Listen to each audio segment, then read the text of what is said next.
성경, 구약, 에제키엘서, 새로운 마음, 서원.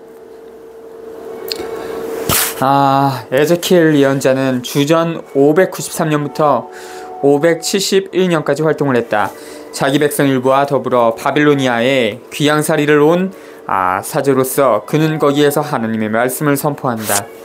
그가 그 안에서 살고 있는 공동체는 얼마 안 있어 모든 것이 예전처럼 회복되리라고 믿고 있다. 에제키엘이 보기에 하나님의 계획은 안전을 주는 단순한 체제다. 그렇지만 에제키엘은 과거의 체제는 되돌릴 수 없을 만큼 썩어 있음을 알고 있다. 예루살렘은 망할 것이다. 에제키엘에 따지자면 아직도 주님께 반발하는 사회는 고질병을 앓고 있으면서도 치유할 길이 없다. 그런 사회는 주님의 계획을 저버리면서 사치스럽고 황홀한 생활을 제시하는 자들 앞에 무릎을 꿇고 있다. 그래서 에제키엘은 하나님께서 성전을 떠나가고 11장, 12에서 14장 반역자들에게는 애인들과 놀아나라고 내버려 두신다고 말한다. 그 때문에 예언자는 괴롭다. 그러나 시리에 빠지거나 절망하지 않는다. 그에게 미래는 부활이고 36에서 37 근본적인 새로움이다. 에제키엘은 자기의 상징적 언어로 새로운 세계를 세우기 위한 길을 가리켜 보인다. 나라 전체를 완전히 썩게 하여 망하게 한 체제의 역사적 실패에 대한 책임을 당국자들이 져야 한다. 썩은 체제를 그저 개혁하는 것만으로는 새로운 사회를 세울 수 없다. 얼마 못 가서 똑같은 악습에 떨어지고 말 낡은 체제를 손질하는 것만으로는 부족하다. 주님께 돌아와 당신 계획을 받아들여야 한다. 거기서부터 출발해야만 인간을 자유롭게 하여 살리는 사회, 정의롭고 형제애에 넘치는 사회를 세울 수가 있다. 예언자의 이 같은 계획에서 우리는 새로운 미래를 엿볼 수 있다.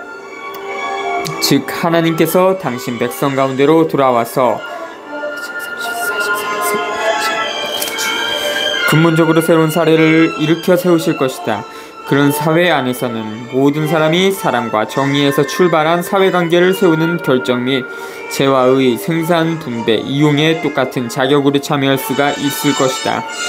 이 같은 방식으로 모든 사람이 이 도성의 이름은 이제부터 야훼 산마이다 는 것을 인정하게 될 것이다. 에제키엘이 환시를 보다. 1. 제30년 넷째 달 초 닷새 날이었다. 나는 유배자들과 함께 크바르 강가에 있었다. 그때 하늘이 열리면서 나는 하나님께서 보여주시는 환시를 봤다. 그달 초 닷새 날 곧 여호야킨 임금의 유배 제5년에 주님의 말씀이 칼데아인들의 땅 크바르 강가에 있는 부주의 아들 에제키엘 사제에게 내리고 주님의 손이 그곳에서 그에게 내리셨다. 1장 1절부터 3절. 에제키엘이 예언자로서 활동을 시작한 것은 아마 주전 593년일 것이다. 주전 597년에 바빌로니아로 첫 번째로 끌려간 다음 귀양살이를 하는 가운데 활동을 시작했을 것이다. 크바르 강은 유프라테스 강 지류 가운데 하나다. 이 지방에서 이스라엘 사람들 집단이 끌려와 살고 있었다. 여기에서 에제키엘의 예언이 특정한 지방을 상대로 하고 있지 않음을 유념하라. 예언은 하나님의 계획에 따르려는 사람들이 있는 곳 어디서나 선포된다. 4절부터 28절. 예언자의 사명은 늘 하나님께 대한 표현하기 힘든 어떤 깊은 체험으로 시작한다. 자기에게 예언자로서 사명을 안겨준 체험을 표현하기 위하여 에제키엘은 신현이라는 문학 유형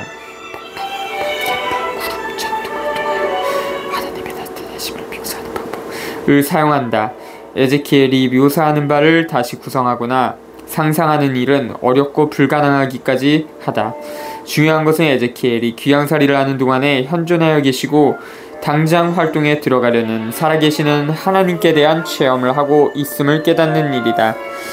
옥자는 하나님께서 왕이자 심판관이심을 말한다. 하나님께서는 역사를 다스리고 모든 백성을 심판하는 주님이시다. 하나님께 대한 인간의 반발은 아무런 힘도 없다. 우리는 예언자가 하나님께 대한 자기 체험을 묘사하는 방법에 놀라거나 사로잡힐 필요가 없다. 우리도 모두 그와 마찬가지로 예언자로서 사명을 수행하려는 부르심을 받고 있다. 강력한 촉구를 느끼려고 무슨 굉장한 발현을 기다려서는 안 된다. 하나님의 활동은 사건과 상황을 통하여 나타난다. 우리가 하나님의 현존과 말씀과 활동을 발견하게 되는 것은 현실을 가려내고 하나님의 계획에 몸바치는 가운데서다. 주님의 발현. 그때 내가 바라보니 북쪽에서 폭풍이 불어오면서 광채로 둘러싸인 큰 구름과 번쩍거리는 불이 밀려드는데 그 광채 한가운데에는 불 속에서 빛나는 금부티 같은 것이 보였다. 또 그 한가운데에서 네 생물의 형상이 나타나는데 그들의 모습은 이러하였다. 그들은 사람의 형상과 같았다. 저마다 얼굴이 되시고 날개도 저마다 되셨다. 다리는 곧고 발바닥은 송아지 발바닥 같았는데 광낸 구리처럼 반짝거렸다.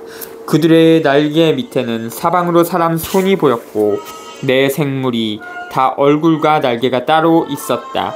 그들의 날개는 서로 닿아 있으면서 나아갈 때에는 몸을 돌리지 않고 저마다 곧장 앞으로 갔다. 그들의 얼굴 형상은 사람의 얼굴인데 넷이 저마다 오른쪽은 사자의 얼굴이고 왼쪽은 황소의 얼굴이었으며 독수리의 얼굴도 있었다.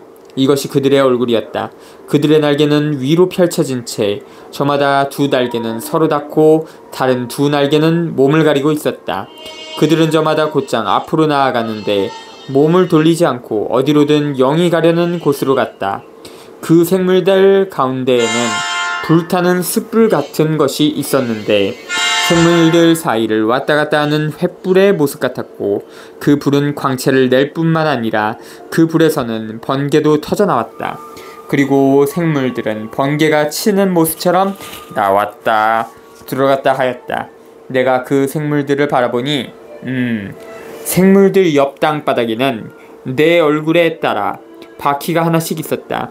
그 바퀴들의 모습과 생김새는 빛나는 녹주석 같은데 넷의 형상이 모두 같았으며 그 모습과 생김새는 바퀴 안에 또 바퀴가 들어있는 것 같았다.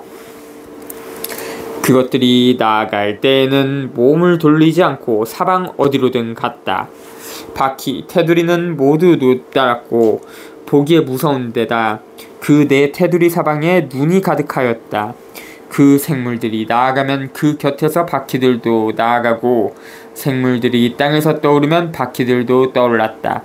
어디로든 영이 가려고 하면 생물들은 영이 가려는 그곳으로 가고 바퀴들도 그들과 함께 떠올랐다. 그 바퀴들 안에 생물의 영이 있었기 때문이다. 생물들이 나아가면 바퀴들도 나아가고 생물들이 멈추면 바퀴들도 멈췄다. 또 생물들이 땅에서 떠오르면 바퀴들도 그들과 함께 떠올랐다. 그 바퀴들 안에 생물의 영이 있었기 때문이다. 그 생물들 머리 위에는 빛나는 수정 같은 궁창의 형상이 무섭게 자리 잡았는데 그들 머리 위로 펼쳐져 있었다. 그 궁창 밑에서 생물들은 두 날개를 서로 맞닿게 펴고 나머지 두 날개로는 몸을 가리고 있었다. 그들이 나아갈 때에는 날개 소리가 들리는데 마치 큰 물이 밀려오는 소리 같고 전능하신 분의 천둥 소리 같았으며 군중의 고함 소리, 진영의 고함 소리 같았다. 그러다가 멈출 때에는 날개를 접었다. 그들 머리 위에 있는 궁창 위에서도 소리가 들려왔다. 그러다가 멈출 때에는 날개를 접었다. 그들의 머리 위 궁창 위에는 청옥처럼 보이는 어자 형상이 있고 그 어자 형상 위에는 사람처럼 보이는 형상이 앉아 있었다. 내가 또 바라보니 그의 허리처럼 보이는 부분의 위쪽은 빛나는 금부티와 같고 사방이 불로 둘러싸인 것 같았다. 그리고 그의 허리처럼 보이는 부분의 아래쪽은 불처럼 보였는데 사방이 광채로 둘러싸여 있었다. 사방으로 뻗은 광채의 모습은 비오는 날 구름에 나타나는 무지개처럼 보였다. 그것은 주님 영광의 형상처럼 보였다. 그것을 보고 나는 얼굴을 땅에 대고 엎드렸다. 그때 나는 말씀하시는 분의 소리를 들었다. 2장 1절부터 3장 15절. 사람의 아들아 라는 표현은 인간이 하느님 앞에서 거의 아무것도 아님을, 인간이 하느님의 초월성을 직접 눈으로 볼 수 없고 당신 목소리를 직접 들을 수 없음을 보여준다. 하나님의 영과 능력이 인간에게 사명을 수행할 수 있도록 해주실 필요가 있다. 이 사명은 하나님께서 신비스러운 모양으로 전해주시는 말씀을 분명하게 선포하는 데 있다. 에제키엘이 소명을 받다. 그분께서 나에게 말씀하셨다. 사람의 아들아, 일어서라. 내가 너에게 할 말이 있다. 그분께서 나에게 말씀하실 때 영이 내 안으로 들어오셔서 나를 일으켜 세우셨다. 그때 나는 그분께서 나에게 말씀하시는 것을 들었다. 그분께서 나에게 이렇게 말씀하셨다. 사람의 아들아, 내가 이스라엘 자손들, 나를 반역해온 저 반역의 민족에게 너를 보낸다. 그들은 저희 조상들처럼 오늘날까지 나를 거역해왔다. 얼굴이 뻔뻔하고 마음이 완곤한 저 자손들에게 내가 너를 보낸다. 너는 그들에게 주 하나님이 이렇게 말한다 하고 말하여라. 그들이 듣든 또는 그들이 반항의 집안이어서 듣지 않든 자기들 가운데 예언자가 있다는 사실만을 알게 될 것이다. 그러니 너 사람의 아들아, 그들을 두려워하지 말고 그들이 하는 말도 두려워하지 마라. 비록 가시가 너를 둘러싸고 네가 정갈대 가운데에서 산다 하더라도 그들이 하는 말을 두려워하지 말고 그들의 얼굴을 보고 떨지도 마라. 그들은 반항의 집안이다. 듣든 말든 너는 그들에게 나의 말을 전하여라. 그들은 반항의 집안이다. 너 사람의 아들아, 내가 너에게 하는 말을 들어라. 저 반항의 집안처럼 반항하는 자가 되지 마라. 그리고 입을 벌려 내가 너에게 주는 것을 받아먹어라. 그래서 내가 바라보니 손 하나가 나에게 뻗쳐 있는데 거기에는 두루마리 하나가 놓여 있었다. 그분께서 그것을 내 앞에 펴 보이시는데 앞뒤로 글이 적혀 있었다. 거기에는 비탄과 탄식과 한숨이 적혀 있었다. 3. 그분께서 또 나에게 말씀하셨다. 사람의 아들아, 네가 보는 것을 받아먹어라.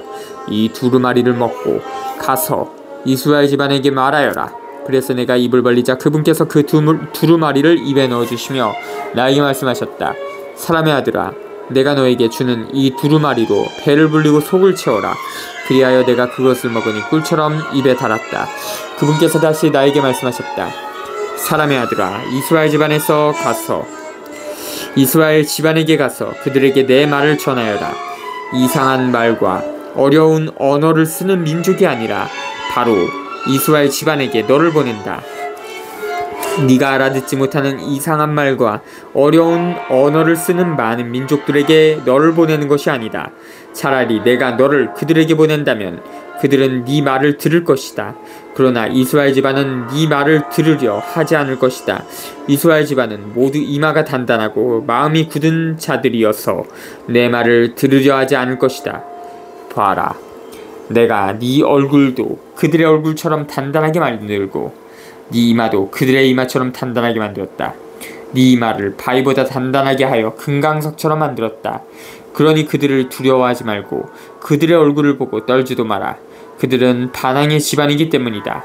그분께서 계속 나에게 말씀하셨다. 사람의 아들아, 내가 너에게 하는 말을 모두 마음에 받아들이고 귀담아 들어라. 그리고 네 동포 유배자들에게 가서 일러라. 그들이 듣든 말든 주 하나님이 이렇게 말한다 하고 그들에게 말하여라. 그런 다음 영이 나를 들어올리시는데 주님의 영광이 머무르던 그 자리에서 위로 올라갈 때 큰 진동소리가 내 뒤에서 들렸다. 그 큰 진동소리는 생물들의 날개가 서로 부딪히는 소리와 그 곁의 바퀴들에서 나는 소리였다. 이렇게 영이 나를 들어올려 데려가셨다. 그래서 내가 쓰라리고 초조한 마음으로 갔는데 주님의 손이 나에게 무겁게 내리셨다. 나는 크바르강가에 사는 이들, 곧 텔아비브에 사는 유배자들에게 이르렀다. 그들은 바로 그곳에 살고 있었다. 나는 그곳에서 이래 동안 그들 가운데에 아연히 앉아 있었다. 예언자 파수꾼 16 이래가 지난 다음 주님의 말씀이 나에게 내렸다. 사람의 아들아, 내가 너를 이스라엘 집안의 파수꾼으로 세웠다. 그러므로 너는 내 입에서 나가는 말을 들을 때마다 나를 대신하여 그들에게 경고해야 한다. 가령 내가 악인에게 너는 반드시 죽어야 한다고 말하는데도 네가 그에게 경고하지 않으면, 곧 네가 악인에게 그 악한 길을 버리고 살도록 경고하는 말을 하지 않으면 그 악인은 자기의 죄 때문에 죽겠지만 그가 죽은 책임은 너에게 묻겠다. 그러나 네가 악인에게 경고하였는데도 그가 자기의 악과 자기의 악한 길에서 돌아서지 않으면 그는 자기 죄 때문에 죽고 너는 목숨을 보존할 것이다. 그리고 의인이 정의를 버리고 불의를 저지르면 내가 그 앞에 걸림돌을 놓아 그가 죽게 하겠다. 네가 그에게 경고하지 않으면 그가 한 의로운 행실들은 기억되지도 않은 채 자기 죄악 때문에 죽겠지만 그가 죽은 책임은 너에게 묻겠다. 그러나 의인이 죄를 짓지 않도록 네가 경고해 주어서 그 의인이 죄를 짓지 않게 되면 그가 경고를 받았기 때문에 반드시 살게 되고 너는 목숨을 보존할 것이다. 3장 16절부터 21절. 예언자는 하나님의 정의를 대변하는 사람이다. 이 사명은 예언자에게 백성을 깨우쳐야 하는 의무를 안겨준다. 하나님의 정의는 모든 사람이 자기 잘못을 깨닫고 회개하여 살 기회를 갖도록 하는 것을 뜻한다. 예언자가 침묵을 지키면 불의와 손잡는 자가 되며 불의의 결과를 자기도 당하게 된다. 에제키엘이 벙어리가 되다. 그곳에서 주님의 손이 나에게 내리셨다. 그런 다음 주님께서 나에게 말씀하셨다. 일어나 넓은 계곡으로 나가라. 내가 그곳에서 너와 이야기하겠다. 그래서 내가 일어나 넓은 계곡으로 나가보니 전에 크바르 강가에서 본 것과 같은 주님의 영광이 그곳에 서 있었다. 나는 얼굴을 땅에 대고 엎드렸다. 그때 영이 내 안으로 들어오셔서 나를 일으켜 세우시자 주님께서 나에게 말씀하셨다. 네 집으로 들어가서 문을 잠가라. 너 사람의 아들아, 너는 이제 밧줄로 묶여서 사람들에게 나가지 못할 것이다. 더욱이 내가 네 혀를 입천장에 붙여 너를 벙어리로 만들어서 그들을 꾸짖지 못하게 하겠다. 그들은 반항의 집안이기 때문이다. 그러나 내가 너와 이야기할 그때에 너의 입을 열어줄 터이니 너는 주 하느님이 이렇게 말한다 하고 그들에게 말하여라. 들을 사람은 듣고 말 사람은 말게 하여라. 그들은 반항의 집안이기 때문이다.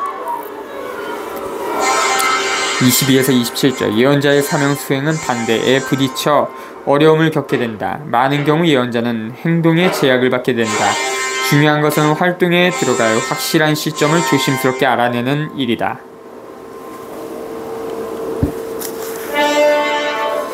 예루살렘이 적에게 포위된다. 4. 너 사람의 아들아, 벽돌을 가져다가 앞에 놓고 그 위에 도성 하나를 곧 예루살렘을 새겨라.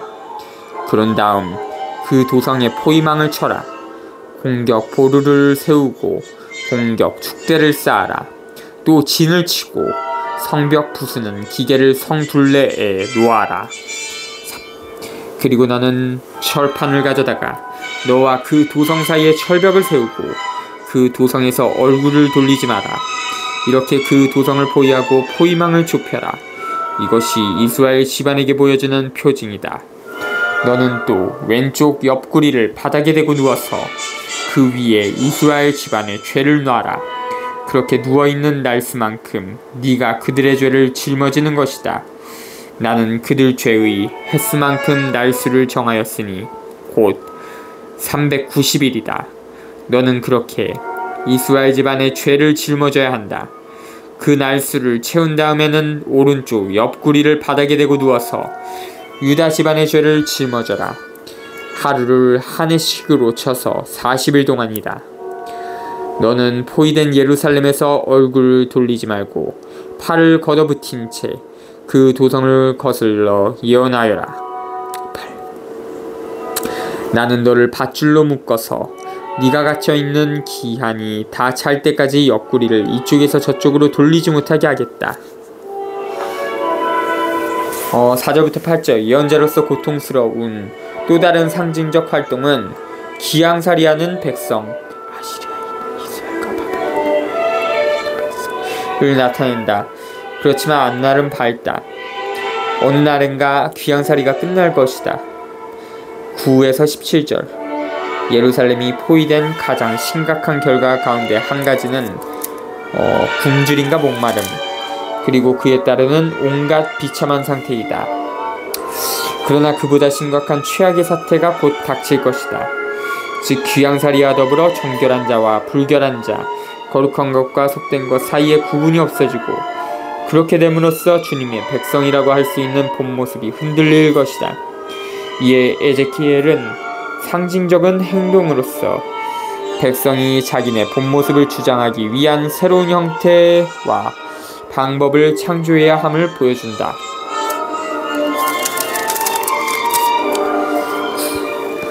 너는 밀과 보리와 누에콩과 불콩과 기장과 귀리를 가져다가 그릇 하나에 담아 네가 먹을 빵을 만들어라. 그리고 네가 옆구리를 바닥에 대고 누워있는 동안 곧 390일 동안 그 빵을 먹어라. 네가 먹는 음식은 저울로 달아 하루에 23개씩 시간을 정해놓고 먹어라. 물도 양을 재어 하루에 6분의 1 흰씩 마시는데 그것도 시간을 정해놓고 마셔라. 너는 그 빵을 보리빵처럼 구워 먹는데 사람들이 보는 앞에서 인분으로 불을 피워 구워라. 그런 다음 주님께서 또 말씀하셨다. 내가 이스라엘 자손들을 민족들 사이로 내쫓으면 그들은 그곳에서 이처럼 부정한 빵을 먹을 것이다. 그러나 나는 이렇게 말씀드렸다. 주 하느님, 저는 저 자신을 부정하게 만든 일이 없습니다. 저는 어려서부터 지금까지 저절로 죽거나 맹수에게 찢겨 죽은 짐승의 고기를 먹지 않았습니다. 부정한 고기가 제 입속으로 들어온 적이 없습니다. 그러자 주님께서 나에게 말씀하셨다. 좋다. 그러면 인분 대신 쇠똥을 쓰도록 허락한다. 그것으로 불을 피워 빵을 구워라. 주님께서 또 나에게 말씀하셨다. 사람의 아들아, 내가 이제 예루살렘의 양식을 끊어버리겠다. 그래서 그들은 걱정에 쌓여 빵을 저울로 달아먹고 놀라서 떨며 물도 양을 재어 마실 것이다. 그들은 빵과 물이 모자라 하나같이 놀라면서 자기들의 죄 때문에 쓰러져 갈 것이다.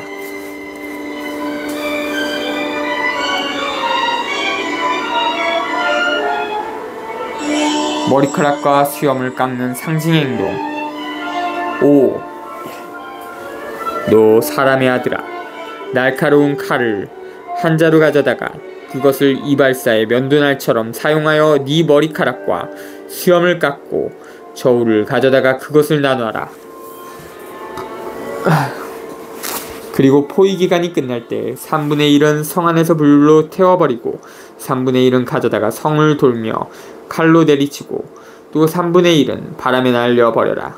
그러면 내가 칼을 빼들고 그것들을 뒤쫓겠다.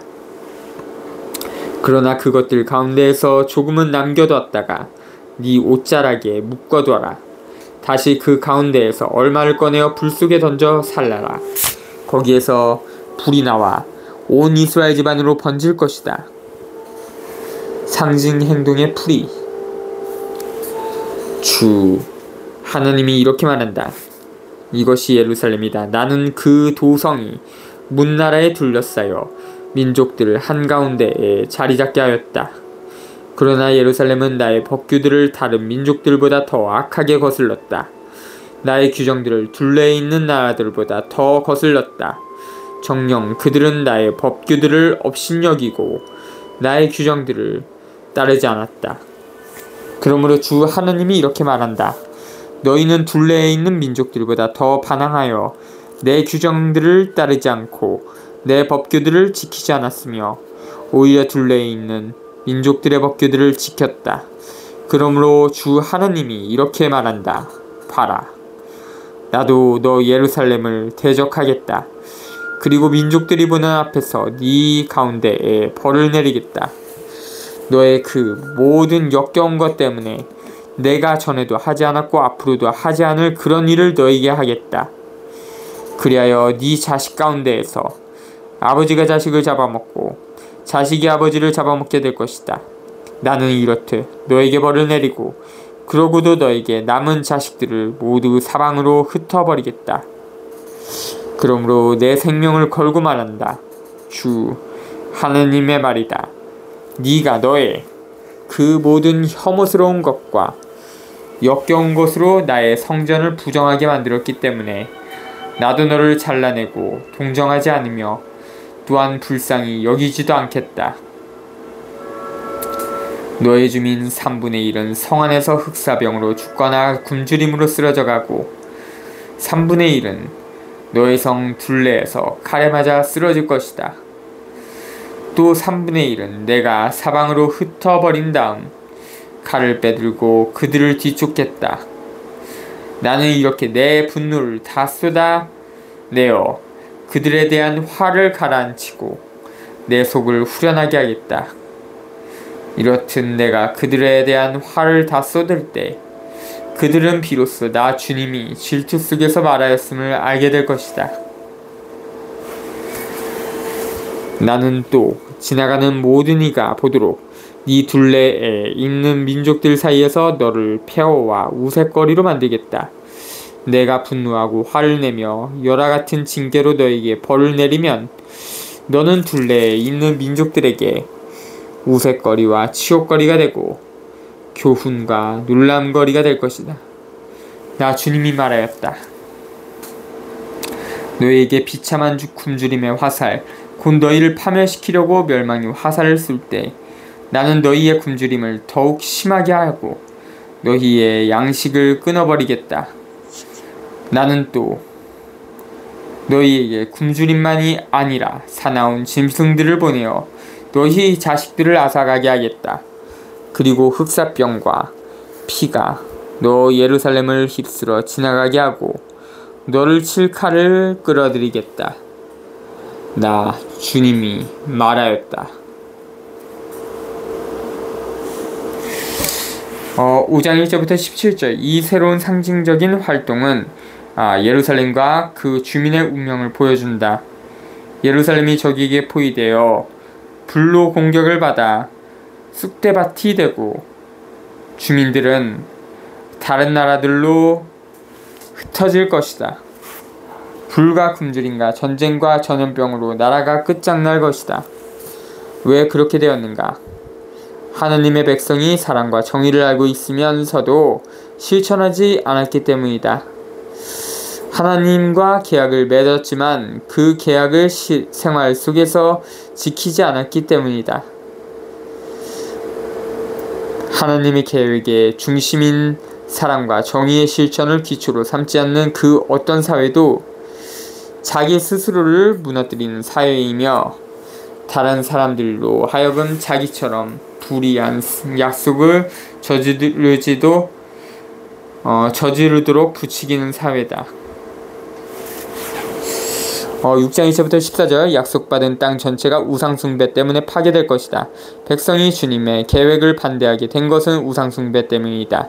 예언자는 불의를 부추기는 거짓 신들에 대한 예배만이 아니라 주님께 대한 우상숭배 방식의 예배도 비판한다. 주님께 대한 우상숭배 방식의 예배는 실천으로 보여주는 무신론을 증명하기 위한 가면구실을 한다.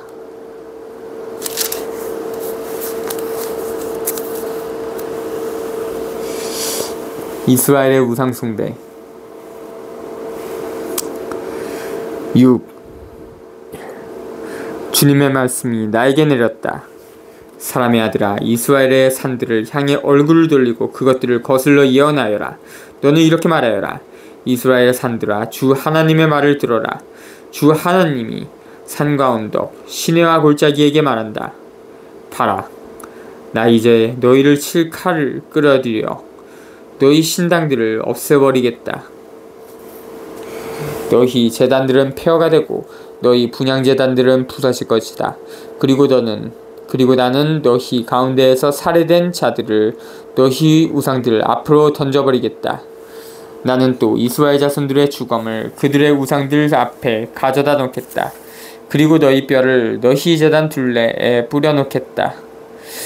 너희가 사는 곳마다 성읍들은 폐허가 되고 산당들은 황폐해질 것이다. 너희 제단들은 폐허가 되고 황폐해지며 너희 우상들은 부서져 없어지고 너희 분향 제단들은 조각날 것이다. 이렇게 너희가 만든 것들은 없어지고 너희 한가운데에는 살해된 자들이 널릴 것이다. 그제야 너희는 내가 주님임을 알게 될 것이다.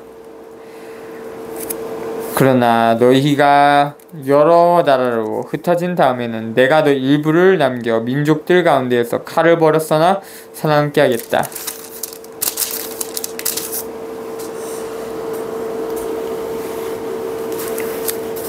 그리하여 너희 가운데에서 살아남은 자들은 포로로 끌려가 민족들 사이에서 나를 거역할 것이다.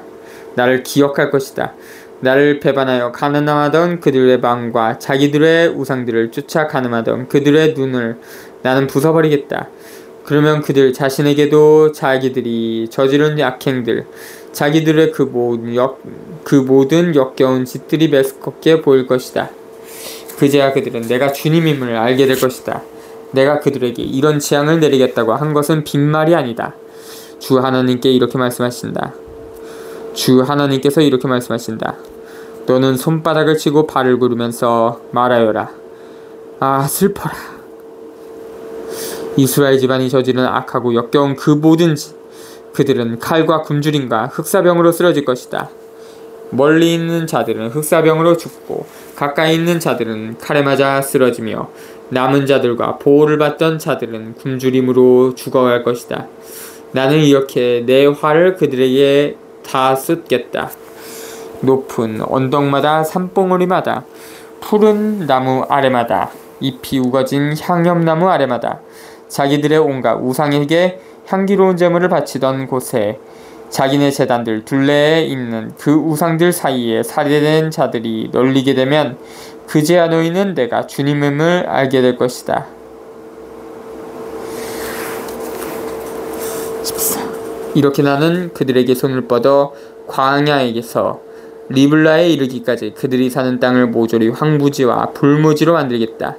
그제야 그들은 내가 주님임을 알게 될 것이다.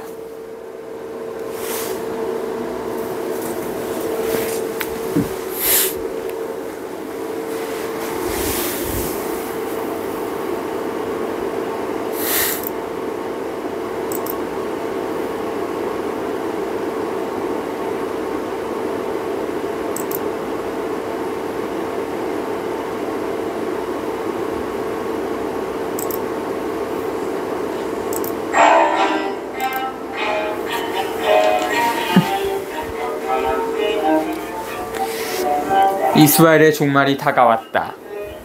7. 7장 1절부터 27절 예언자는 주님의 심판을 예고한다. 주님의 심판은 멋대로 내리는 심판이 아니다. 이 심판은 사람들이 생활로 옮기고 실천한 것을 있는 그대로 드러내는 것에 지나지 않을 것이다. 구원이나 단죄는 각 사람의 생활과 실천의 결과가 될 것이다. 한 사회가 하나님과 당신 계획을 저버릴 때 그 사회는 재력과 권력과 명성과 쾌락을 하나님인 양 우상으로 섬기게 된다. 이런 우상을 하나님으로 섬기면 어김없이 불의한 계획에 휘말리게 되고 백성을 억누르고 그들의 것을 빼앗는 폭력과 범죄를 저지르게 된다. 이 모든 것이 아름다운 말과 간교한 체제의 탈을 쓰고 나타난다. 그러나 주님의 심판은 모든 것의 본 모습을 온 세상에 드러낼 것이다. 재력과 권력을 섬기다가는 고발을 당하고 단죄를 받을 것이다. 그렇지만 심판이 세계의 종말에만 내려지는 것이 아니다. 하나님의 심판은 당신이 우상들과 그 불의한 계획을 폭로하고 깨부술 때마다 역사 속에서 순간마다 내려진다.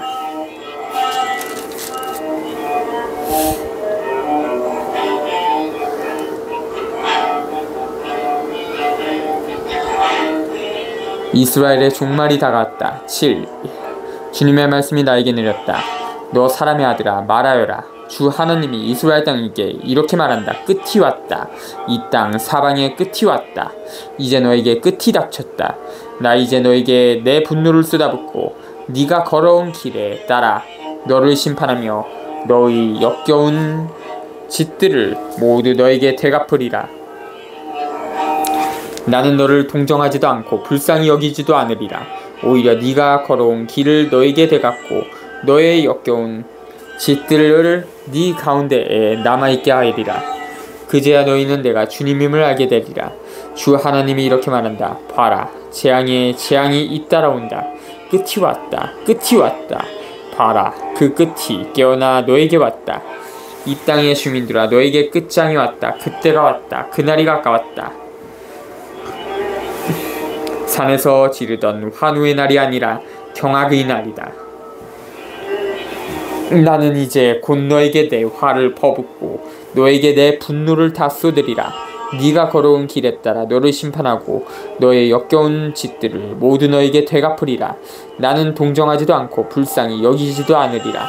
오히려 네가 걸어온 길에 따라 너에게 되갚고 너의 역겨운 짓들을 네 가운데에 남아있게 하리라. 그제야 너희는 이렇게 내려치는 이가 나 주님을 다시 그제야 너희는 이렇게 내리치는 이가 나 주님임을 알게 되리라. 봐라, 그날이다. 봐라, 그날이 왔다. 끝장이 닥쳤다.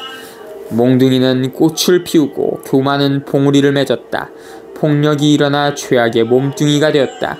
그들 가운데에서 아무도, 그 무리 가운데에서 아무도 남지 않으리라. 그들 사이에서는 더 이상 떠드는 소리도 영화도 없으리라. 그때가 왔다. 그날이 다가왔다. 사는 자는 기뻐하지 말고 파는 자는 슬퍼하지 마라. 이 땅의 모든 무리에게 진노가 내린다. 판 자는 계속 살아있다 하더라도 팔린 것을 되찾지 못하리니 이 땅의 모든 무리에 대한 환신은 돌이킬 수 없기 때문이다. 저마다 자기의 죄 때문에 생명을 부지하지 못하리라. 그들은 나팔을 불고 모든 준비를 갖췄다. 그러나 아무도 싸움터에 나가지 않으리니 나의 진노가 이 땅의 모든 무리에게 미쳤기 때문이다. 밖에서는 칼이, 안에서는 흑사병과 굶주림이 기다린다. 둘에 있는 자는 칼에 맞아 죽고 성 안에 있는 자는 굶주림과 흑사병이 삼켜버린다. 더러는 살아남아 산으로 오르지만 골짜기에 비둘기처럼 저마다 자기 죄를 생각하며 슬피 울리라. 손은 모두 맥이 풀리고 무릎은 모두 젖어 물이 흐르리라. 자루옷을 두른 그들을 공포가 뒤덮으리라. 얼굴마다 부끄러움이 가득하고 머리는 모두 밀어 대머리가 되리라. 그들은 은을 밖으로 내던져버리고 그들의 금은 불결한 것으로 여겨지리라. 주님이 진노하는 날 은도 금도 그들을 구해주지 못하고 그들의 식욕을 채우지도 그들의 배를 불리지도 못하리라. 그것들은 도리어 그들을 죄짓게 하는 걸림돌이 되었을 뿐이다. 그들은 자기들이 자랑스레 여기던 아름다운 장신구로 역겨운 신상들, 혐오스러운 우상들을 만들었다. 그러므로 나는 그 장신구를 부정한 것으로 만들어버리리라. 나는 그것을 이방인들에게 노획물로 이 땅의 악인들에게 약탈물로 넘겨주어 더럽히게 하리라. 나는 그들에게서 얼굴을 돌려 사람들이 내 보물을 더럽히고 강도들이 들어와 그것을 더럽히게 하리라. 너는 사슬을 만들어라. 이 땅은 살인 재판으로 가득하고 이 도성은 폭력으로 가득하다. 나는 민족들 가운데에서 가장 못된 것들을 데려다가 그들의 집을 차지하게 하리라. 힘센 자들의 자랑에 끝장을 내고 그들의 성소들을 더럽히게 하리라. 공포가 들이닥치면 그들은 평화를 찾아도 얻지 못하리라.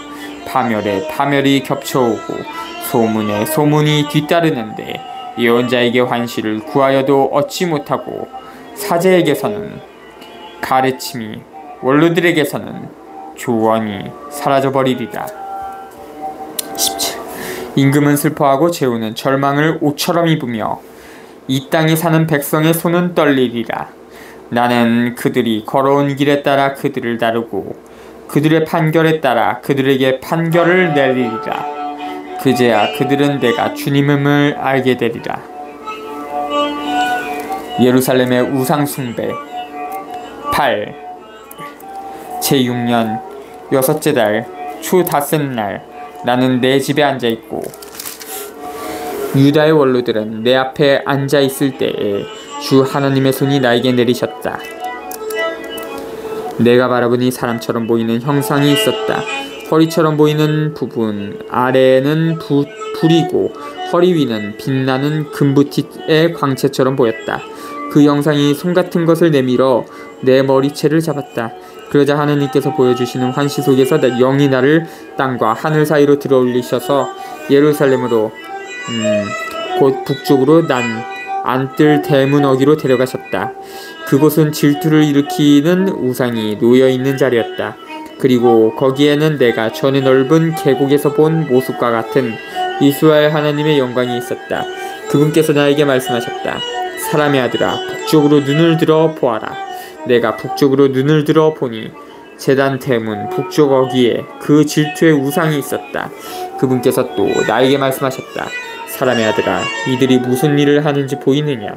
나를 내 성전에서 멀어지게 하려고 이스라엘 집안이 여기에서 저지르는 이 몹시도 역겨운 짓들이 보이느냐? 그러나 너는 더 역겨운 짓들을 보게 될 것이다. 그분께서는 나를 뜰 어귀로 데리고 가셨다. 내가 보니 벽에 구멍이 하나 있었다. 그분께서 나에게 사람의 아들아, 벽을 뚫어라 하셔서 내가 그 벽을 뚫으니 입구가 하나 보였다. 그분께서 또 나에게 들어가 그들이 거기에서 저지르는 저 악하고 역겨운 짓들을 봐라 하고 말씀하셨다. 그래서 내가 들어가서 바라보니 기어다니는 온갖 생물과 혐오스러운 짐승과 이스라엘 집안이 섬기는 온갖 우상들의 그림이 사방의 벽에 돌아가며 새겨져 있었다.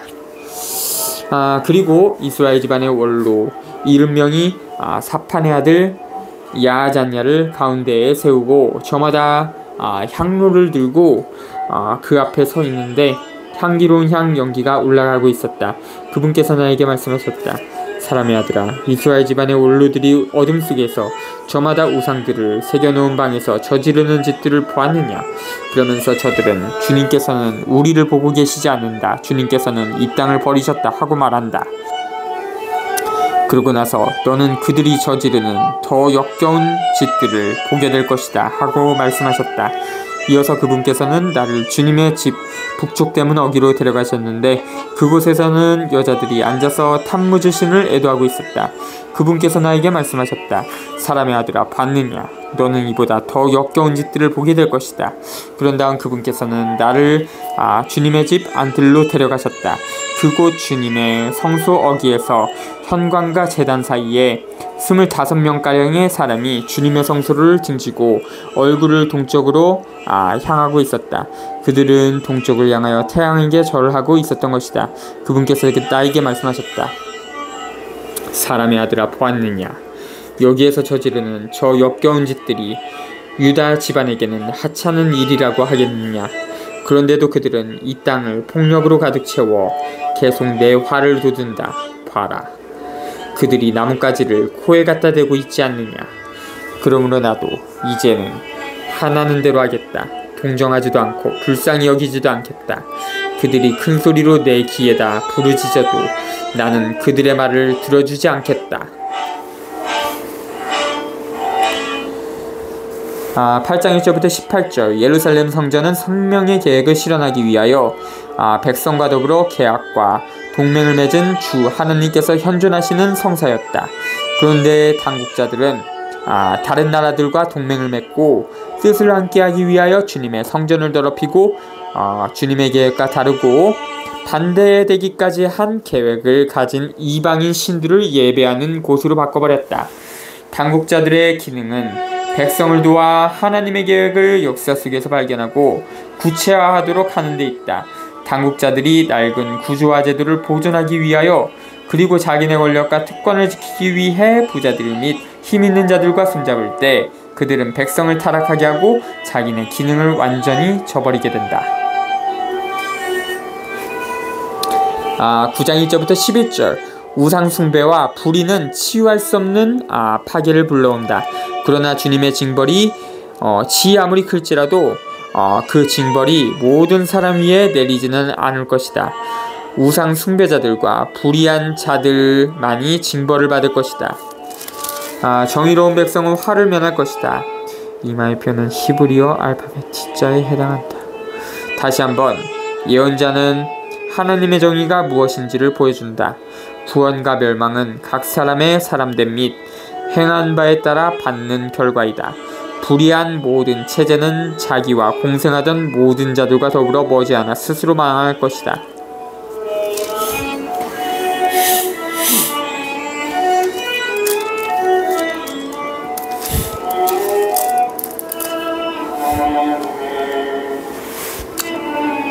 예루살렘이 받을 벌 9. 그러고 나서 그분께서는 내가 듣는 앞에서 큰 소리로 말씀하셨다. 이 도성의 징벌이 다가왔다. 저마다 파멸의 무기를 손에 들고 나와라. 그러자 북쪽으로 난 윗대문 쪽에서 6사람이 오는데 저마다 파괴의 무기를 손에 들고 있었다. 그런데 그들 가운데 한 사람은 아마포 옷을 입고 허리에는 서기관 필갑을 차고 있었다. 그들은 이렇게 와서 구리제단 곁에 섰다. 그러자 이스라엘 하나님의 영광이 그때까지 자리 잡고 있던 거룩들 위에서 떠올라 주님의 집 문지방으로 옮겨갔다. 주님께서는 아마포 옷을 입고 허리에 서기관 필갑을 찬 사람을 부르셨다. 주님께서 그에게 말씀하셨다. 너는 저 도성 가운데로 예루살렘 가운데로 돌아다니면서 그 안에서 저질러지는 그 모든 역겨운 짓 때문에 탄식하고 괴로워하는 사람들의 이마에 표를 해놓아라. 그분께서는 또 내가 듣는 앞에서 다른 이들에게 말씀하셨다. 너희는 저 사람의 뒤를 따라 도성을 돌아다니며 쳐 죽여라. 동정하지도 말고 불쌍히 여기지도 마라. 젊은이도 늙은이도 처녀도 어린아이도 아낙네도 다 죽여 없애라. 그러나 이마에 표가 있는 사람은 아무도 건드리지 마라. 내 성전에서부터 시작하여라. 그러자 그들은 주님의 집 앞에 있는 원로들부터 죽이기 시작하였다. 그분께서 또 그들에게 말씀하셨다.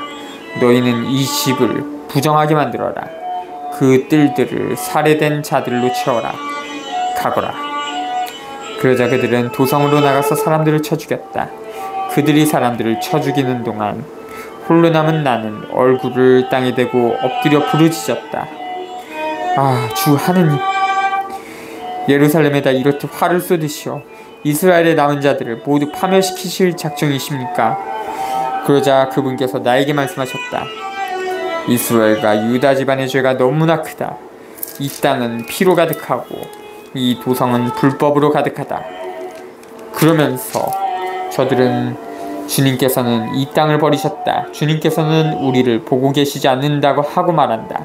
그래서 나도 동정하지도 불쌍히 여기지도 않고 그들이 걸어온 길을 그들 머리 위로 되감는 것이다.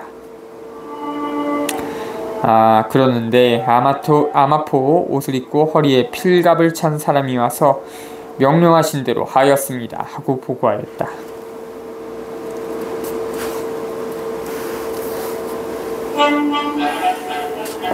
주님의 영광이 성전을 떠나다. 10. 내가 바라보니 거룩들 머리 위에 있는 궁창에 청옥 같은 것이 나타나는데 그것은 어좌 형상과 비슷하였다. 그분께서 아마포 옷을 입은 사람에게 말씀하셨다. 거룩 밑에 있는 둥근 틀 사이로 들어가 그 거룩들 사이에서 숯불을 2손 가득히 채워다가 이 도성 위로 뿌려라. 그러자 그는 내가 보는 앞에서 그리로 들어갔다. 그 사람이 들어갈 때 거룩들은 주님의 집 오른쪽에 서 있었고 안뜰에는 구름이 가득 차 있었다.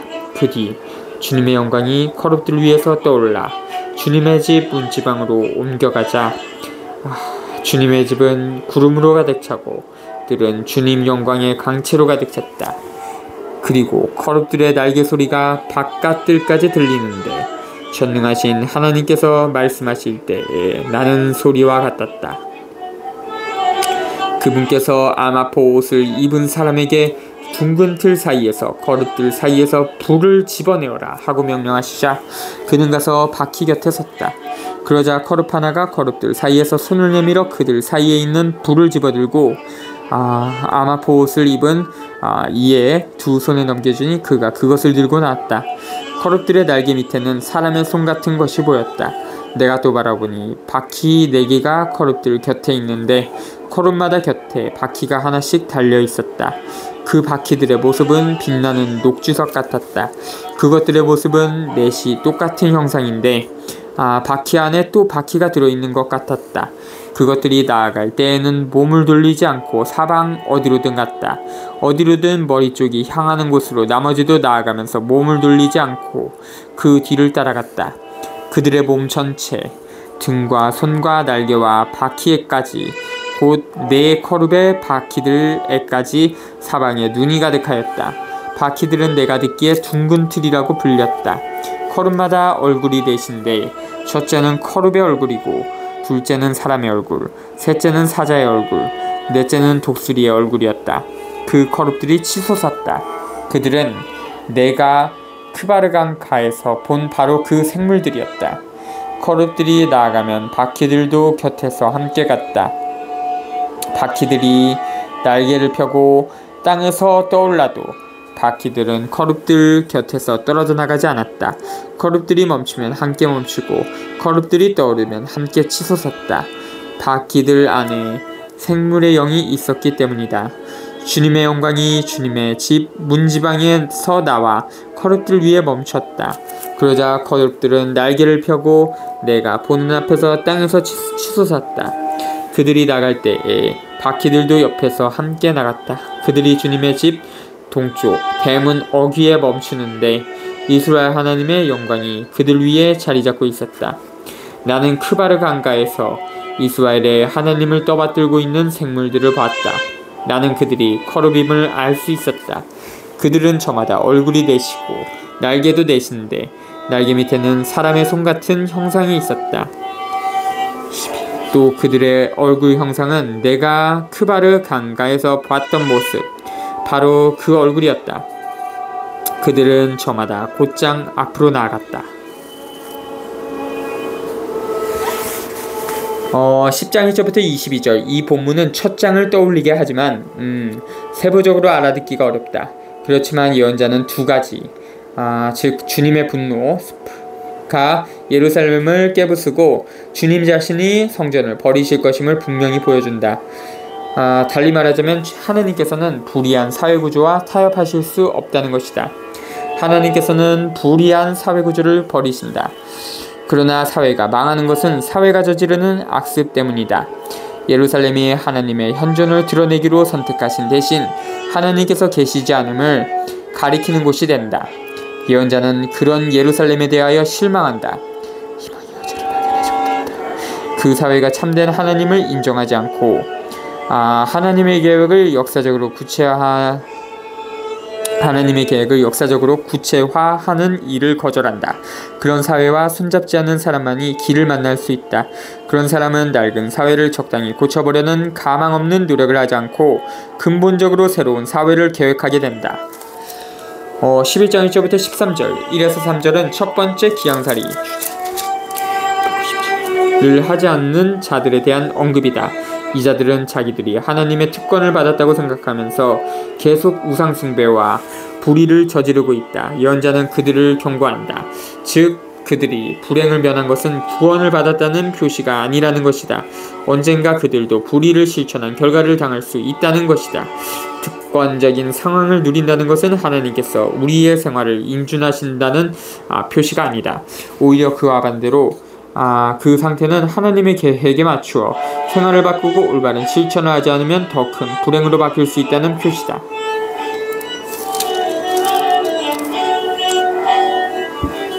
백성의 수령들이 심판받는다. 10일 주님의 영이 나를 들어올리시어 주님의 집 동쪽 대문으로 데려가셨다. 그 대문 어귀에는 25사람이 있었는데 나는 그들 가운데에 아추르의 아들 야자냐와 분하야의 아들 플라티아가 있는 것을 봤다. 그들은 백성의 수령이었다. 그분께서 나에게 말씀하셨다. 사람의 아들아, 이 사람들은 이 도성에서 부정을 깨하고 악한 계획을 꾸미는 자들이다. 그러면서 그들은 집을 지을 때는 아직 멀었다. 이 도성은 솟티고 우리는 그 안에 담긴 살코기다 하고 말한다. 그러므로 그들을 거슬러 예언하여라. 사람의 아들아, 예언하여라. 그런 다음 주님의 영이 나에게 내려 오시자 그분께서 나에게 말씀하셨다. 너는 말하여라. 주님이 이렇게 말한다. 이스라엘 집안아, 너희의 생각은 이러하다. 너희 영에서 떠오르는 생각들을 나는 알고 있다. 너희는 이 도성에서 살해된 이들의 수를 늘려 거리거리를 시체로 가득 채웠다. 그러므로 주 하느님이 말한다. 너희가 이 도성 안에 쌓아놓은 살해된 이들이 바로 살코기고 이 도성은 솥이다. 그리고 너희는 이 도성 밖으로 끌려갈 것이다. 너희가 두려워하는 것은 칼이다. 그래서 나는 너희에게 칼을 끌어들이겠다. 주 하나님의 말이다. 나는 너희를 이 도성에서 끌어내어 이방인들의 손에 넘기겠다. 나는 너희에게 이렇게 심판을 내리겠다. 너희는 칼에 맞아 쓰러질 것이다. 이스라엘의 국경에서 나는 너희를 심판하겠다. 그제야 너희는 내가 주님임을 알게 될 것이다. 이 도성은 너희에게 소티되지 않고 너희는 그 안에 든 살코기가 되지 않을 것이다. 이스라엘의 국경에서 나는 너희에게 심판하겠다. 그제야 너희는 내가 주님임을 알게 될 것이다. 너희는 나의 규정들을 따르지도 나의 법규들을 지키지도 않고 오히려 주변에 있는 민족들의 법규를 따랐다. 내가 예언하는 동안에 분하야의 아들 플라티아가 죽었다. 그래서 나는 얼굴을 땅에 대고 엎드려 큰 소리로 부르짖었다. 주 하느님, 이스라엘의 남은 자마저, 이스라엘의 남은 자들마저야 완전히 없애려 하십니까?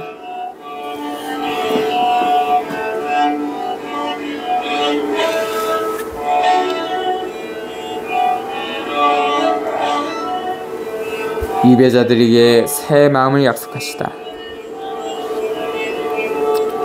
14. 그러자 주님의 말씀이 나에게 내렸다. 사람의 아들아, 너의 형제들과 네 친족 그리고 온 이스라엘 집안 전체를 두고 예루살렘 주민들이 그들은 주님에게서 멀리 떠나 있다. 이 땅은 우리 소유가 되었다 하고 말한다.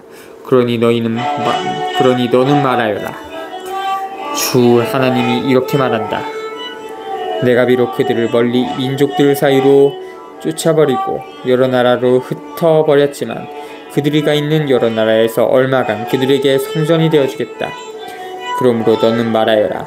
주 하느님이 이렇게 말한다. 내가 민족들 가운데에서 너희를 모으겠다.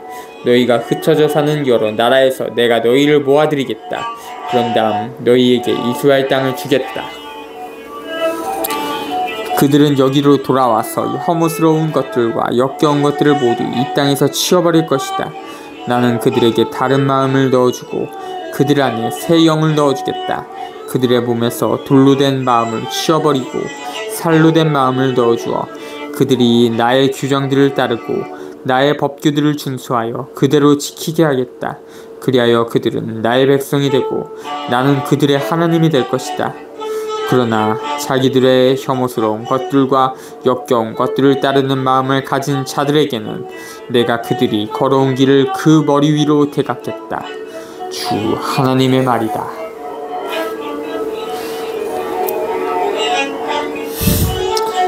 아, 14절부터 21절.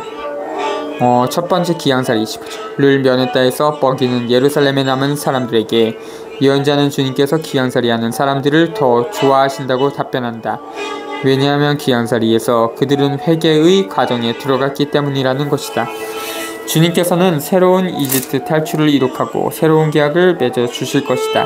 그 이집트 탈출과 계약은 하나님 자신의 영광을 받은 철저한 내적 변화 안에서 구체화한다.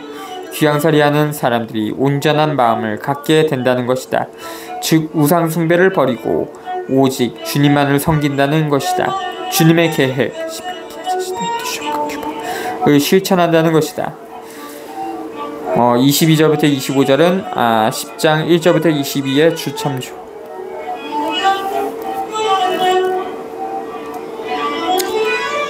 주님의 영광이 예루살렘을 떠나다.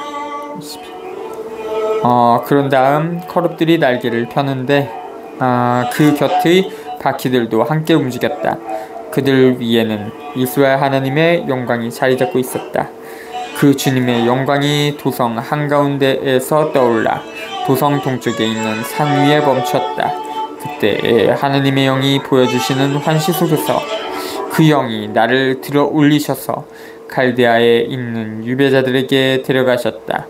그러자 내가 본 환시가 나에게서 떠나갔다. 그래서 나는 주님께서 나에게 보여주신 모든 것을 유배자들에게 일러주었다.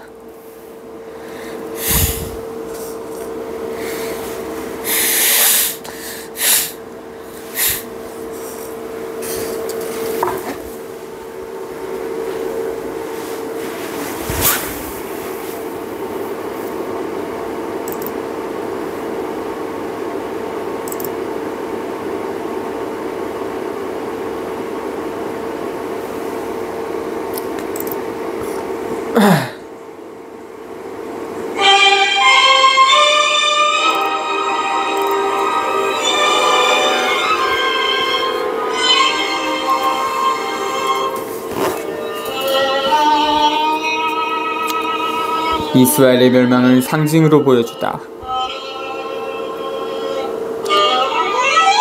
12. 12장 1절부터 20절. 이 대목은 백성에게 경고하는 또 다른 상징적인 활동에 대하여 언급한다. 귀양살이는 피할 수 없지만 그것이 주님의 실패를 뜻하지는 않는다. 귀양살이는 이스라엘과 다른 나라들에게 회개를 불러일으키기 위한 것이다. 12에서 14절은 시드키야에 대한 언급이다.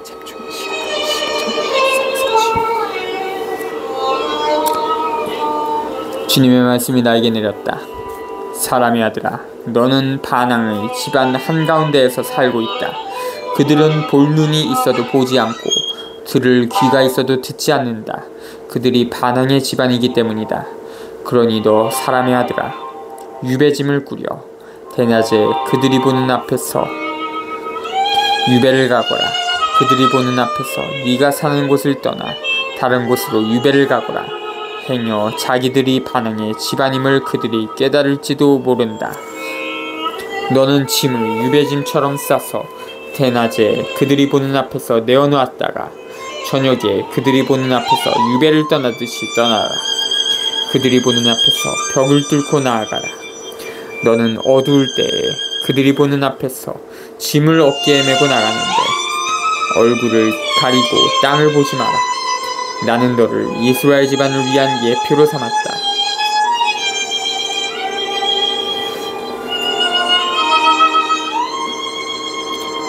나는 명령을 받은 대로 하였다.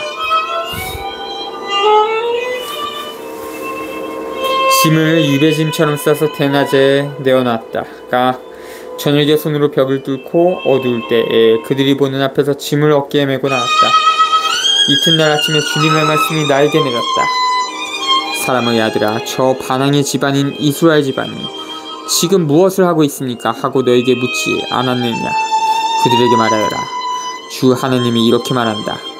이 신탁은 예루살렘에 있는 수장과 그 안에 있는 온 이스라엘 집안에 관한 것이다. 너는 또 말하여라. 나는 여러분을 위한 예표입니다. 내가 한 것과 똑같은 일이 그들에게 일어날 것입니다. 그들은 유배를 당해 끌려갈 것입니다. 그들 가운데 있는 수장은 어두울 때 짐을 어깨에 메고 사람들이 그를 내보내려고 벽에 뚫어놓은 구멍으로 나아갈 것이다. 그는 자기 눈으로 그 땅을 보지 않으려고 얼굴을 가릴 것이다. 그러나 나는 그를 잡으려고 그물을 쳐놓겠다. 내가 침망에 걸리면 나는 그를 칼데아인들의 땅 바빌론으로 끌어가겠다. 그러면 그는 거기에서 그 땅을 보지도 못하고 죽을 것이다. 나는 또 그의 곁에 있는 자들, 그의 수행원들과 군대를 모두 사방으로 흩어버린 다음 칼을 빼들고 그들을 뒤쫓겠다. 이렇게 내가 그들을 민족들 사이로 쫓아버리고 여러 나라로 흩어버릴 때에야 그들은 내가 주님임을 알게 될 것이다.